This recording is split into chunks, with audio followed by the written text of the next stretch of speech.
Let's bring in Georgia Republican Drew Ferguson on the House Budget Committee. Great to see you, Congressman. Thanks for being here. Happy New Year to you. Happy New Year to you, Faulkner. Have we moved the ball at all on this talk of avoiding a government shutdown? I mean, we act like it's been all that long ago. It's only been a week or so, and January 19th is the deadline, and it's deja vu all over again. Yes, I think we have moved it, and the reason I say that is that you've seen Republicans come together in Congress to do the work necessary to keep it open. We would love to have Democratic support, but however, they have been very resistant to supporting the president, and therefore we've had to come together as a conference and do the heavy lifting, and we've done that. So I think we're in a strong position going forward. All right, but you need them. So what do you do to bring them on board? And do you have any good conversations? And you know what? It might be time to name names. Are there any Democrats who've even said the water is warm enough to jump in? Well, listen, we work hard every day that we're in session, building relationships across the line. I agree with you. We do need this to be, as many of these issues to be bipartisan, and I think that we can get there. I think the unique thing that the Democrats are going to have to do is that they're going to have to stop their opposition at all costs to the president's policies that are actually helping Americans. We saw that with tax reform. We have a tax reform package that is actually going to make a real difference for middle-class Americans and for business, and yet we did not see any Democratic support. It's amazing to me that they won't support really good programs simply because of their opposition to the president, and that's something that's got to change. You know, inherent in your answer as you kind of enumerate all of those things is a call out to Democrats that there are some issues where you can work together. But what we've seen in recent years, the divide in Washington grow and grow and grow, is that both Republicans and Democrats tend to do this. They hunker down. You guys are in the majority bicamerally, but you need them on this issue to avoid the government shutdown. So how do you start to fix that? I mean, it's a bigger issue than even the shutdown. It's healing that divide in Washington. The last president said he tried and couldn't do it. Well, it's not only up to the president, it's up to us as individual members of Congress to really develop relationships, to have conversations, to understand what's important to, say, a Democratic colleague in a Central California district versus a Republican like I am in a very conservative district in the South. Finding those things that we know that we can agree on.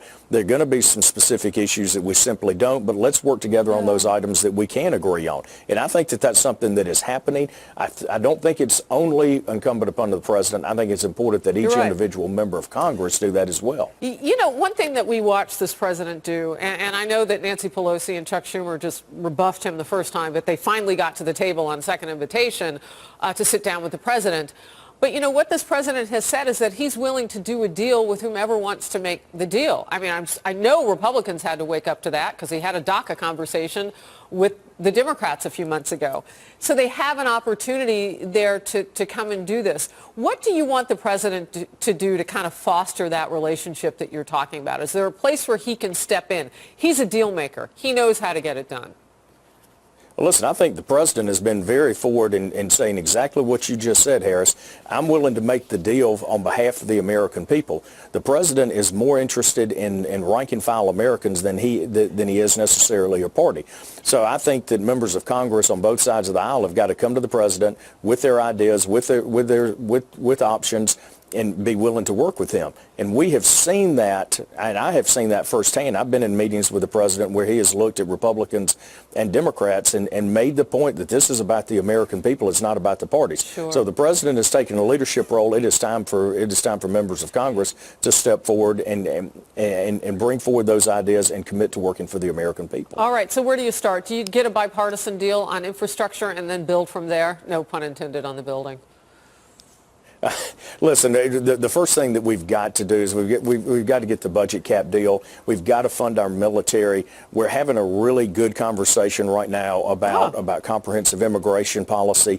If we don't fund our military and we don't secure our borders, then we've got real problems internally in this nation. So I think that those things are very, very important. Infrastructure is a huge priority of the president. Yeah. It's a huge priority of every single American. Making sure that we've got the transportation needs that we need taken care of, the maintenance side of things. But here's another important thing to realize. our economy is changing, it's evolving, and there's a real need for broadband infrastructure, particularly in rural parts of the nation like I represent. Yeah. And asking the question, what is the federal government's role in that, and how can we make sure that that critical infrastructure is available so that families in rural parts of America have an opportunity to succeed in this new economy? Yeah, you know what? I respect so much about what you're saying, because when you start to build those jobs out, you may have a situation where people can do things remotely in a satellite fashion, but you got to have broadband. You got to be able to connect with everybody around the globe and in our country in order to take advantage of those jobs that are coming down the pike. You said something I haven't heard anybody else say, and I like the way you put it. You said we're having a good conversation about comprehensive immigration. That means you're talking about it and you're selling it in a positive way. Maybe everybody will jump on board and join you with that, because it's got to be talked about. Great to see you from the great state of Tennessee. All right, well, listen, we're down here in the great state of Georgia, and I just want to give a shout-out to the Georgia Bulldogs.